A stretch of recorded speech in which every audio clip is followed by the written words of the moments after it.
오늘은 소화의 생리학에 대해서 우리 살펴보도록 하겠습니다. 여기 오셔서 가장 많이 듣는 게 음식에 대한 부분이죠. 먹는 부분. 사실 식생활이 우리의 건강을 좌우합니다. 그렇죠? 여러분 다 아시죠? 유전과 식생활 둘 중에 뭐가 더 클까요? 유전과 식생활.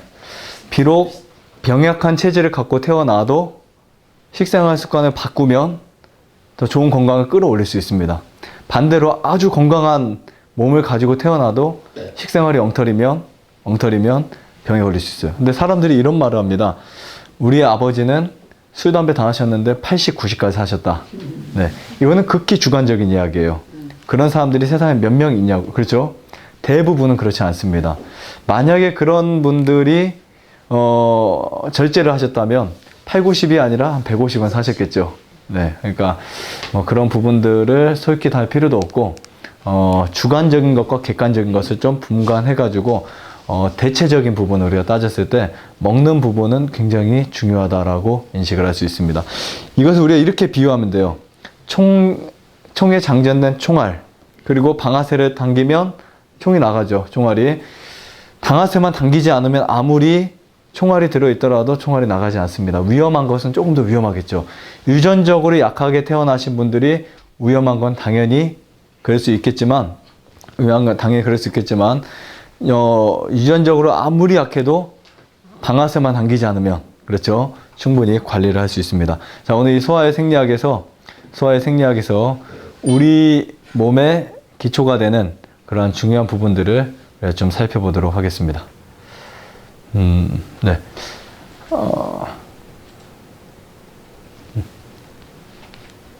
생리학의 연구의 목적.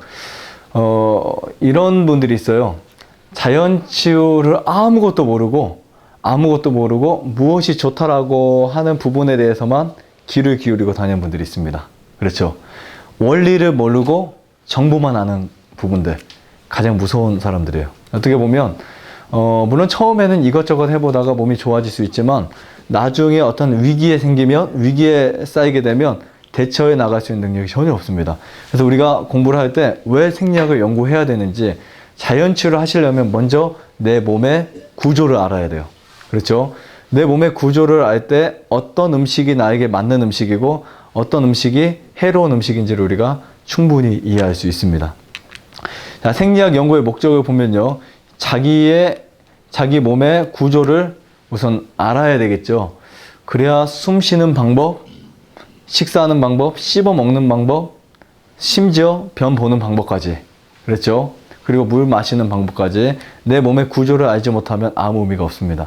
그러니까 우리가 코끼리의 구조는 아무리 잘 알아도 나랑 상관없어요. 그렇죠? 그다음 두 번째는 저와 여러분들은 살아있는 뭐라 그랬죠? 네, 살아있는 기계, 이 말은 유기체라고 합니다.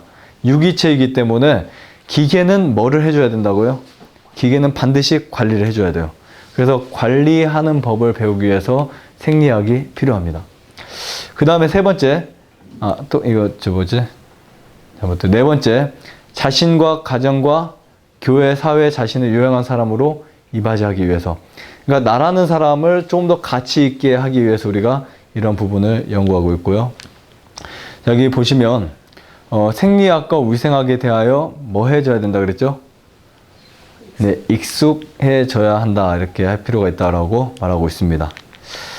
자, 우리가 이제 이 부분은 지나가고요. 자, 소화기관에 대해서 설명을 드리겠습니다. 여러분, 소화기관이 어디서부터 어디죠? 소화기관이 어디서부터 어딘가요? 네, 입에서부터 네, 나갈 때까지. 소화기관은 음식물이 우리 몸에 들어와서 소화되는 과정의 기관들을 말합니다. 쉽게 말하면 음식물의 이동 경로를 담당하고 소화시키고 영양 흡수시키는 곳이죠. 자, 그러면 소화라는 말이 무엇인지를 우리가 좀 살펴볼까요? 소화되었다라는 표현. 소화라고 하는 말은 우리 인체에 필요한 각종 영양소들이 소화 효소에 의해서 분해되는 것을 말합니다. 그러니까 음식물 자체가 분자가 커요, 작아요? 크죠? 예를 들면 뭐 단백질이라든지 탄수화물이라든지 지방질이라든지 다 크기 때문에 그것을 다 나눠줘야 됩니다. 펩신이라든지 뭐 단백질을 나눠서 아미노산을 바꿔줘야 되고, 이렇게 나눠주지 않으면 세포 안으로 들어갈 수가 없어요. 세포 안으로 들어가야만 여러분들이 에너지를 만들어낼 수 있습니다. 그런데 일반적으로 탄수화물, 포도당은 위에서도 에너지원으로 만들어 쓸 수 있어요. 단 것을 드시면 위에서 영양을 흡수해 버립니다.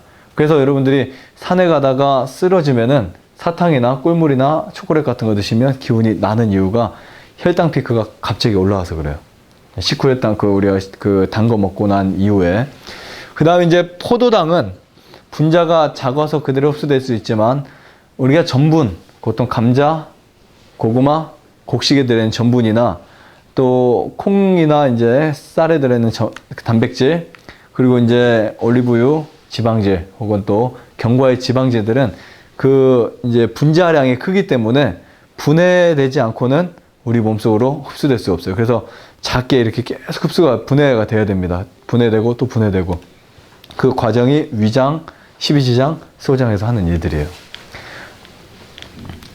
자, 여기에 소화의 개념을 보시면요. 소화는 두 가지로 나눌 수 있습니다. 첫 번째는 어떤 소화라고 그랬죠? 네, 기계적인 소화. 두 번째는 화학적인 소화. 네.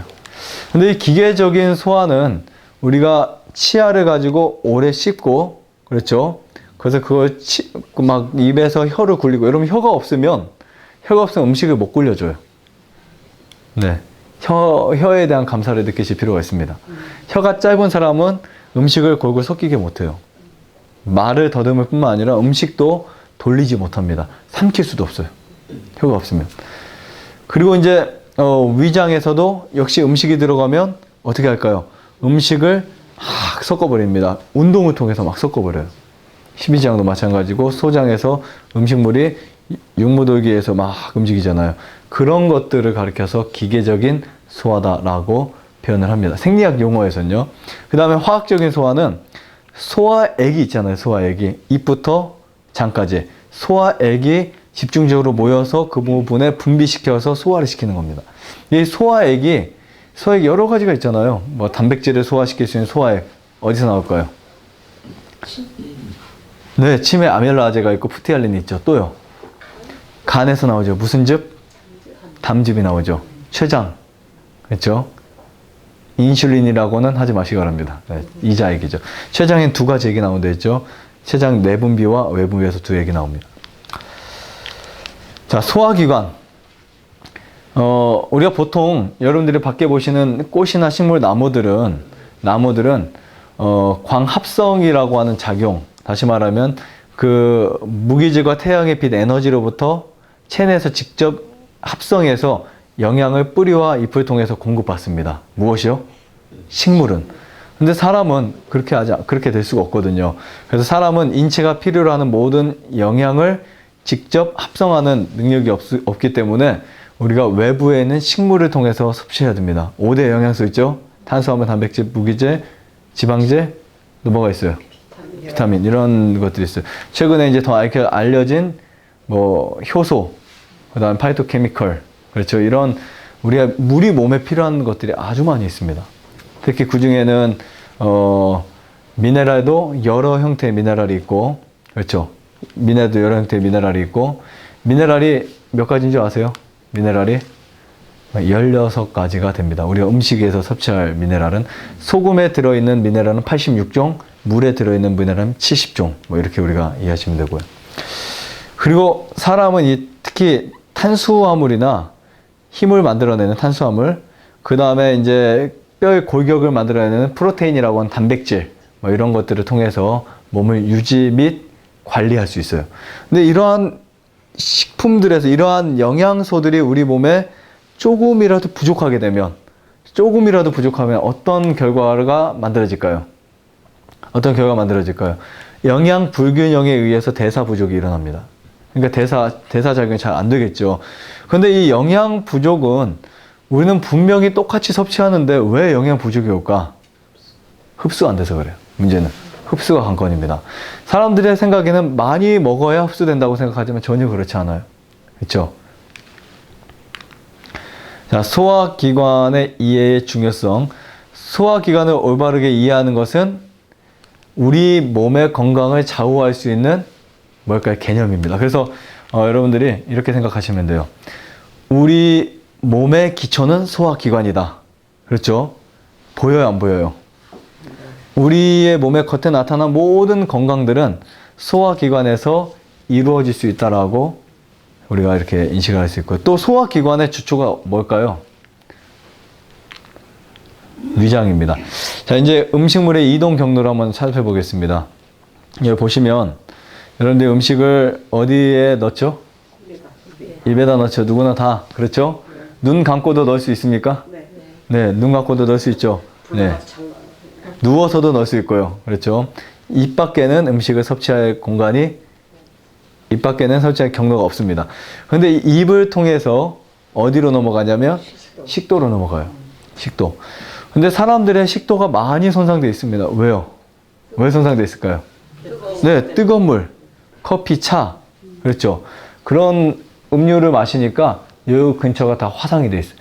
우리 입보다 더 예민한 식도는 우리가 뜨거운 물을 마시게 되면 화상을 잘 입습니다. 그래서 생기는 병이 식도암이에요. 식도암. 그리고 또 식도가 망가지는 이유 중에 그 밑에 뭐가 있죠? 식도 밑에 위가 있잖아요. 위에 두 문 중에 위 들문이 고장나거나 망가지게 되면 위를 통해서 뭐가 역류하죠? 산이 역류해요. 산이 역류하면 그 산이 식도 근처를 염증을 만들어 버려요. 그래서 위염 있는 분들의 대부분은 역류성 무슨 염도 있다? 식도염. 네, 식도염도 있다는 것을 알게 됩니다. 참 심각하죠. 근데 지금 여기에 나타난 이 식도는 어떻게 보면 이런 뱀이 개구리 잡아먹을 때 보셨나요? 뱀이 개구리 잡아먹으면 그 뱀의 가죽이 이렇게 늘어납니다. 그 부위만. 우리 식도가 그래요. 거의 30cm 정도 되는 식도가 음식물의 경로에 따라 늘어났다가 다시 이제 위장으로 들어가는데, 위장에서 또 음식이 일단은 소화가 되죠. 위장에서 음식물이 대략 한 2시간 정도 있습니다.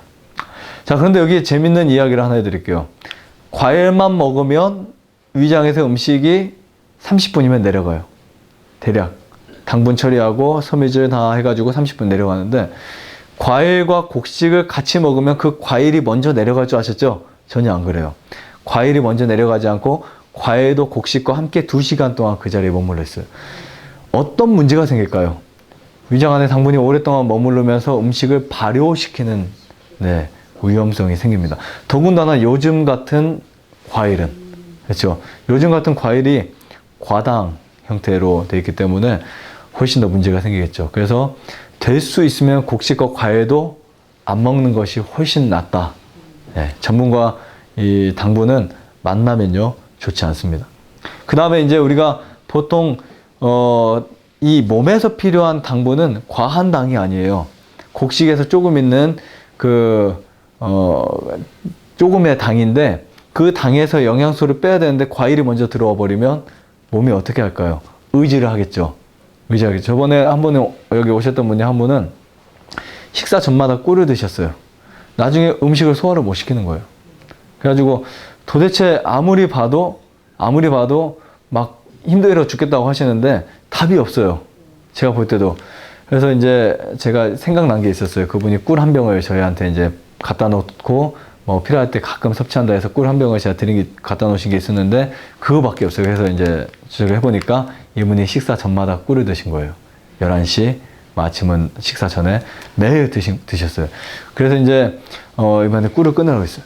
근데 왜 이런 문제가 생겼냐면, 위장이 약한 사람은 당연히 당분을 통해서 영양이 먼저 흡수되니까, 그러니까 몸이 더 쉽잖아요. 그렇죠? 우리 몸은 쉬운 걸 먼저 하게 돼 있어요.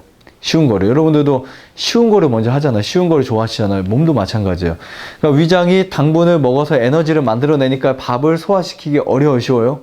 당연히 어렵겠죠. 네, 그러다 보니까 자꾸 지치는 거예요. 네, 그래서 우리가 그런 부분도 좀 이해할 필요가 있고요.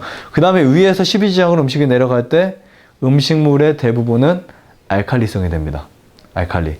그렇기 때문에 뭐 알칼리수가 좋다 뭐 한다 이런 말 전혀 들으실 필요가 없고요. 네. 그리고 이제 소장에 가서는 음식물이 어떻게 될까요? 음식물이 영양 성분으로 완전히 이제 최종적 처리를 하는데 단순히 영양성분만 되는 게 아니죠. 영양성분이 되고 나서 어떤 일을 할까요? 어떤 일을 할까요? 혈액을 만들어내요. 이게 소화기관의 최고 중요한 부분입니다. 핵심 포인트예요. 오늘은 이 부분까지 제가 말씀 못 드리지만 오늘은 아마 씹어먹는 부분, 그죠? 거기서 끝날 거예요. 근데 최고의 핵심 포인트는 우리 몸에 피를 만드는 구역이 어딘가, 그렇죠? 우리 몸에 혈액을 만들어서 그 조혈 기관이 어딘가를 배우는 것입니다. 근데 현대의학의 생리학은 이 소장에서 피가 만들어진다고 하지 않고 골수에서 만들어진다고 해요. 그래서 골수 조혈설이라고 하지만 자연치역은 맞지 않습니다. 그리고 나서 우리가 지금까지는 몰랐지만 최고 중요하지 않다고 생각했던 대장, 이곳이 어떤 집합체냐면 면역의 집합체예요. 그렇죠? 그래서 이 소화기관을 통틀어서 우리들은 제2의 뇌라고 말합니다. 자, 음식물의 이동 경로는 우리가 먹는 음식이 어떻게 소화되고 흡수되고 어떻게 찌꺼기를 통해서 변으로 나오는지를 말해주고 있습니다. 마치 무엇과 같아요? 자동차 같죠? 연료를 넣고, 그렇죠? 연소되는 것과 똑같습니다. 자, 그 다음에 소화액과 소화작용에 대해서 이제 넘어가겠습니다. 자, 소화액에 대한 이해를 보세요. 입에서 나오는 아주 중요한 소화액이 있습니다. 아밀라제, 침, 타액. 그렇죠? 타액이 더럽지만 최고의 살균제예요. 최고의 살균제. 최고의 약입니다. 그래서 옛날에 침 많이 뱉으면 뭐가 많이 생겼죠? 얼굴에 마른 버듬이라고 하는 하얀 것들. 예. 그 다음에 위에서는 위액이 나오죠. 위액은 크게 나누면 패신과 염산으로 나와 있어요. 그 다음에 이쪽으로 돌아오면 소장. 소장에서는 뭐가 나올까요? 소장 자체에서는 사실은 소액이 잘 나오지 않습니다. 대신에 췌장에서 이자액이 나오죠. 췌장에서 이자액. 그 다음에 기존에 있었던 아밀라제, 말타제, 트립신, 리파제 이런 액들이 나오고, 장에서는 장액 이제 중심적으로 나오고요. 간에서는 쓸개즙. 쓸개는 효소가 거의 없습니다. 효소는 어디에 많을까요? 효소가 우리 몸에 가장 효소 공장이 있어요. 그런데 몸속에 효소 공장이 있습니다. 어디일 것 같아요? 췌장이에요. 췌장. 네, 그래서 췌장 관리 잘 하셔야 되고요. 효소가 없는 식품들을 많이 먹으면 췌장에서 애 먹을까요? 안 할까요? 애 먹지 않을까요? 고생하겠죠. 왜냐하면 효소가 없는 음식이 효소를 100으로 만들어야 되니까 효소가 50이라도 있는 음식을 50만 내면 되는데, 그렇죠? 그래서 효소 섭취가 중요합니다. 그렇다고 여러분들이 뭐 효소 식품을 찾아 먹을 필요는 없어요. 하나님이 주신 좋은 음식을 단순하게 꼭꼭 씹어 섭취하게 되면 효소화됩니다. 자, 만약에 우리가 먹은 음식들이 소화가 안 되면 어떻게 될까요? 위가 악화돼요. 점점점 나빠집니다. 그러니까 소화기관의 주춧돌이가 뭐라 그랬어요? 위장이라고 하면 이 주추가 무너지면 무엇까지 무너진다고요? 집이 무너져 버려요. 집이. 아무리 집을 고급스럽게 잘 졌다 하더라도 주춧돌이 망가지면 아무 소용이 없습니다. 그러니까 이것은 보이지 않잖아요. 사람들이 무시해 버립니다. 네. 근데 위장 관리 정말 중요합니다. 그렇죠? 그 다음에 소화가 되지 않으면 영양의 불균형이 생겨요. 소화가 되지 않는다는 다른 말은 흡수되지 않는다는 말이죠. 그러면은 영양의 불균형을 가져오게 됩니다. 세 번째, 소화되지 못하는 모든 단백질이 어떻게 된다고요? 네, 소화되지 못한 모든 단백질이 독으로 바뀌어요. 자, 그렇다면 우리가 먹는 육식들, 유제품들은 대부분 소화시킬 수 없어요. 그것이 장에서 소화가 안 되면 어디로 올라올까요? 간으로 올라오겠죠.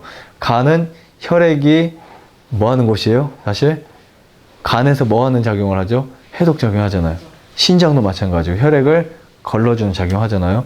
그러니까 그런 부분에 문제가 생겨요. 그래서 육식을 하는 분들이 흔히 많이 걸리는 질병 중에 하나가 손 마디마디에 뭐가 오죠? 통풍. 발목 같은데 통풍을 이렇게 붙여. 통풍 봤어요? 굉장히 무섭습니다. 변형이 와요. 몸에 변형이 옵니다. 왜 통풍이 올까요? 신장에서 육식의 독소들이 신장으로 딱 가요. 갔는데 신장이 도저히 할 수 없으니까 안 된다. 포기하는 거예요. 나 이거 할 수 없어. 그러니까 다시 되돌리다 보니까 얘들이 어떻게 하죠? 구석구석에 쌓이는 거예요. 근데 그 구석구석이 바로 마디마디거든요. 거기에 쌓이게 되니까 그 요산이 거기에 결정이 되면서 그 손들이 붓게 되는 거예요. 굉장히 악순환이죠. 그러니까 고기를 먹으면 안 된다. 네, 통풍에 걸리기 가장 쉬운 방법? 치맥인가요? 네, 치킨과 맥주? 뭐, 근데 그것뿐만이 아닙니다. 육식 많이 해도. 네. 그러니까 사람들이 왜 나는 그거 많이 먹어도 안 걸린다 하지만 다른 데가 병드는 거예요. 그렇죠? 그러니까 사람마다 인체에 약한 곳이 있잖아요. 내 몸에 약한 곳이 간이면 간, 신장이면 신장, 대장이면 대장. 약한 곳에 노폐물이 정착하면 그 약한 곳의 이름, 장기 이름에 따라서 뭐가 생긴다는 거죠? 병의 이름이 만들어진다는 거예요. 자, 그 다음에 소화가 안 되면 가스가 차요. 가스가 좋은 걸까요? 나쁜 걸까요? 나쁘지요. 당연히 나쁘죠. 가스가 엄청 나빠요. 가스 계속 차는 사람들은요, 반드시 개선을 하셔야 됩니다. 무슨 개선이요?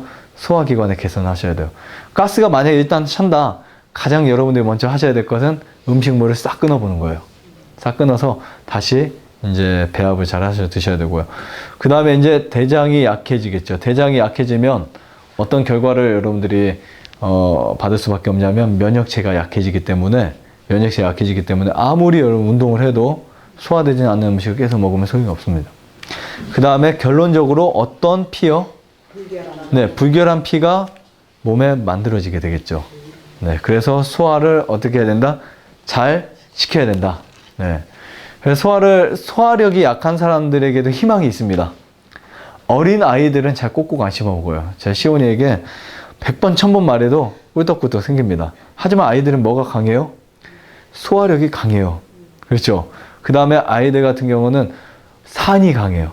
그래서 웬만하면 소화를 잘 시킵니다. 보통 소화력이 약한 사람 같으면요, 현미 저렇게 넘기면 변에서 다 현미살이 나와야 돼요. 그렇죠? 근데 시온이는 세 번, 4번 꿀꺽해도 변을 보면은 현미살이 하나도 안 나와요. 또 그냥 황금색 변. 네. 소화력이. 그런데 연세가 드시면 이거 못 믿잖아요. 그렇죠? 그래서 뭐를 하셔야 되냐면 치아를 가지고 꼭꼭 씹으셔야 돼요. 자, 씹어야 하는 이유에 대해서 우리가 살펴보겠습니다. 씹어야 하는 이유. 왜 씹어야 되죠? 위장을 좀 편하게 해주는. 네. 그러니까 내 몸이 지금 망가져 있기 때문에 망가진 만큼 비례해서 더 씹어주는 거죠. 원래 우리 위장은 어떤 음식이 들어가도 위장에서 할 일, 어디까지 한 줄 아세요? 음식을 덩어리가 하나도 없이 싹 암죽 상태로 만드는 것까지 위장에서 할 일이에요. 그런데 위장이 지치잖아요. 너무 여러분들이 혹사시켰어요. 그러니까 보통 위장은 한 번, 2번, 반 정도 먹게 돼 있어요. 2번 반. 그러니까 아침, 점심, 아침 왕같이, 점심은 왕자같이, 저녁은 거지같이. 네. 그러니까 러시아 속담에도 저녁은 원수에게 줘라 그랬잖아요. 저녁은. 그런데 우리가 이 저녁에는 일하지 말아야 되는 위장을 어떻게 한다고요? 자꾸 활동시키는 거예요. 그리고 육체적 운동이나 노작을 할 때 위장이 쉼을 얻는데 요즘 문화가 자꾸 자동차 문화, TV 문화, 스마트폰 문화, 편리의 문화에 따라서 위장이 쉴 시간이 없어지는 거예요. 자, 소화기관. 입에서 이루어지는 소화를 보면요. 우리가 이제 보통 이 치아가 있죠. 그렇죠. 치아가 있죠. 치아로 음식을 이렇게 씹어 먹을 때 뭐가 나오냐면 입 주위에서 타액이 나옵니다. 침이. 네, 침이 나오는데 그 침샘에서 침과 함께 소화 효소가 분비돼요. 첫 번째로.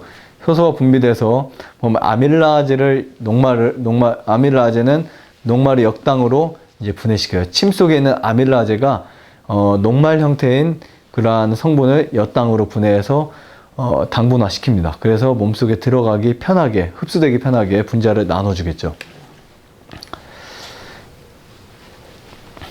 네, 넘어가서. 자, 이렇게 보시면 아주 중요한 구조입니다. 여러분, 치아가 건강한 것은 몇 복 중에 하나라 그래요? 아시죠? 5복 중에 하나라 그러죠? 유치는 생후 6개월 경부터 나기 시작하죠. 우리 아이들도 보니까 한 5개월, 6개월 때부터 앞니 2개씩, 하나씩 2개씩 나다가 나중에 이렇게 쭉 나갑니다. 근데 영구치는 생후 6년경부터 납니다. 이제 빠지고, 그렇죠. 다시 나죠. 그래서 영구치는 사랑니를 포함해서 몇 개일까요? 몇 개요? 32개죠. 자, 이 치아를 보면, 치아는 단순히 턱에 붙어 있는 뼈가 아니라 이렇게 수많은 신경에 이어지는 부분으로 되어 있습니다. 근데 사람들이 치아를 많이 사용하지 않다 보니까 약해져요, 강해져요? 약해요. 네, 약해지죠. 그러니까 치아를 많이 사용하지 않다 보니까 약해집니다. 약해지는 과정에서 사람들이 이 입 주위에 무슨 질환이 많아지냐면, 그렇죠? 잇몸 질환들이 심해진 거예요. 잇몸 질환 한 번도 안 알아보신 분 있으세요? 안 알아보셨어요? 한 번도요? 치과 가본 적이 없어요. 며칠. 그럼 어이구 정말 감사하시네요. 그럼 잇몸 주변에 아픈 적도 없으세요? 이런데 조금 뭐 부르틀 때 있대. 입술이 지금. 입술 말고요. 잇몸. 지금 연세가 70세 넘으셨다고 그랬죠? 하나. 어이구 엄청 오래 사실 것 같아요. 네. 네.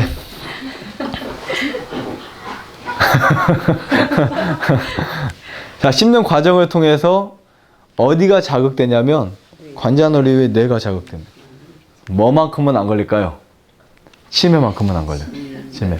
많이 씹으세요. 네, 많이 씹으면 치매 안 걸립니다. 자, 그 다음에 이 씹을 때 뭐가 나온다 그랬죠? 타액이 나온다 그랬죠? 네, 독소가 나오면 큰일 나죠. 타액이 나오죠? 자, 타액은 무엇을 제거해 버릴까요? 네, 독소를 제거합니다. 그러니까 우리가 이 몸에는 계속해서 뭐가 쌓이냐면 독소들이 쌓여요. 독소가 계속 쌓이는데 그 독소를 제거해주는 첫 번째 제동 역할을 합니다. 그 다음에 이제 호르몬 분비를 촉진시켜요. 호르몬 분비. 그리고 살균, 해독, 소화 작용에 엄청나게 큰 도움을 주는 것이 타액의 비밀입니다. 그러니까 이 타액이 엄청 중요해요. 타액이 중요한데 이 타액 자체가 우리 몸에 들어오는 많은 균들을 싹 없애는 그런 역할을 하기 때문에 많은 타액을 만들어내는 것이 훨씬 좋습니다. 그 다음에 이제 씹어 먹을 때 무슨 힘이 강해질까요? 네, 면역력이 강해져요. 자, 면역이라는 말은 우리 몸에 들어오는 독소를 어떻게 하는 거예요? 독소를 저항하는 거예요. 그렇죠? 그러니까 항체가 항원을 막는 겁니다.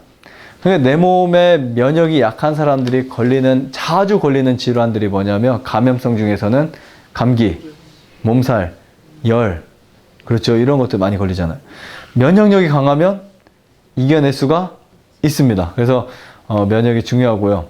그 다음에 세 번째를 보시면 면역 기능이 저하되면 감염되기 쉬워요. 그래서 옛날에 보면 그 프랑스인가 그쪽에서 일어났던 그 감염성 질환들이 뭐였죠? 갑자기 생각이 안 나네요. 뭐 또 이제 중세시대 때 있었던 페스트, 흑사병 들어보셨죠? 유럽 인구의 3분의 2 정도를 그냥 생명을 없애버렸던 뭐 그런 스페인 독감인가요? 뭐 그런 독감들. 어마어마한 사람들 죽었잖아요. 이유가 뭐냐면 면역 기능 저하. 그 중에 살아남는 사람들이 있어요. 살아남은 사람들은 면역이 강한 사람만 살아남았습니다. 그래서 여러분들이 평소에 물 많이 마시고, 그렇죠? 평소에 씹어서 드시고, 평소에 현미밥이요? 네, 많이 드시고, 운동 많이 하시고, 좋은 공기, 산소 많이 마시세요. 면역력이 상승합니다. 그리고 중간중간 간헐적으로 금식을 해주세요. 간헐적 금식. 아주 좋습니다. 그래서 최근에는 우리 몸에 장수 유전자가 있다는 사실이 밝혀졌죠. 장수 유전자. 장수 유전자가 언제 형성이 되는 줄 아세요? 공복을 길게 만들었을 때. 공복을. 우리 한국 사람들 공복을 너무 짧게 만들어요. 그렇죠? 공복이 길어지면 장수 유전자가 생겨버립니다. 그 다음에 저칼로리의 딱딱한 식품. 엘렌 지 화이트이 무슨 말을 했냐면 유동식보다 무슨 음식이 좋다? 네, 씹어 먹어야 한 마른 음식이 좋다. 영양 없어 보이죠? 하지만 그렇지 않습니다. 그러니까 우리가 좋다고 생각하는 죽이나 스프 이런 것보다는 씹어 먹어야 하는 마른 음식이 최고 좋다고 합니다. 그래서 생명의 지팡이를 뽑는다면 빵을 구워가지고 잘게 쓸어가지고 다시 주유백 아시죠? 주유백. 이 주유백은 오븐에 다시 넣어가지고 노릇노릇하게 이제 구워서 씹어 먹을 수 있는 그 빵, 그게 생명의 지팡이에요. 자, 그 다음 여기 보시면 제가 읽어드릴게요. 이제 거의 끝날 때가 됐네요. 소화 작용을 원활하도록 하기 위해서는 음식을 어떻게 먹으라 그랬죠? 네, 음식을 천천히 먹어야 할 것이다. 만일 그대의 식사 시간이 제한된다면 음식을 갖다 놓고 1시간씩, 2시간씩 먹는 것은 좋지 않습니다. 얼마큼 먹어야 될까요? 한 40분 가량, 4, 50분 뭐 먹는 게 최고 잘하는 거고요. 시간을 지나쳐 버리면 무슨 문제가 생긴 줄 아세요? 1시간 먹으면 무슨 문제가 생긴 줄 아세요? 이미 간식으로 돼버려요. 위가 지쳐버립니다. 그래서 식사 시간은 너무 길다고 오래 씹어먹는다고 너무 좋은 거 아니에요.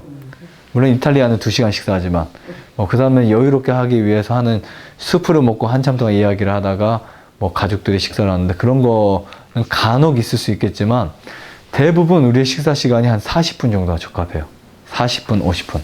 최소한 1시간 절대 넘기지 마세요. 그러면 소화기관의 작용의 리듬이 깨져버립니다. 그래서 저는 40분이라고 이제 표현을 하고 있는데, 만약 그대 식사 시간이 제한된다면, 오히려 어떻게 하고요? 오히려 많이 먹으라 그랬어요? 빨리 먹으라 그랬어요? 아니죠. 적게 먹고 천천히 씹어 먹으라 그랬죠. 우리가 이제 식사 시간은 얼마 안 되고, 막 또 다른 일을 해야 된다면 막 국에 밥 말아서 먹으면 된다라고 생각하는데 차라리 절반만 먹더라도 어떻게 먹으라는 거예요? 천천히 꼭꼭 씹어 먹으라는 거죠. 그 다음에 음식에서 얻는 유익은 굉장히 예술적인 말입니다. 여러분 한번 잘 생각해 보세요. 음식에서 얻는 유익은 먹은 음식의 무엇에요? 양에 달려 있다기보다는 오히려 철저히 소화된 음식에 달려 있으며, 그렇죠? 많이 먹는 게 중요하지 않아요. 소화된 양이 중요합니다. 두 번째, 입맛의 만족은 삼킨 음식의 양에 달려있지 않고 음식이 어디에요? 입에 머무르는 시간의 길이에 달려있다.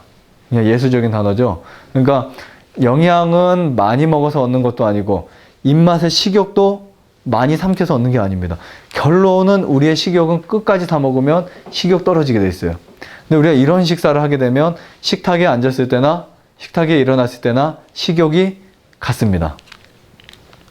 네, 끝이네요. 어쨌든 여기까지 오늘 하고 이 우리 몸의 건강을 이루는 소화기관을 아주 잘 보살필 수 있고 합당하게 관리할 수 있는 저희 모두가 되시기를 바라면서 마치겠습니다.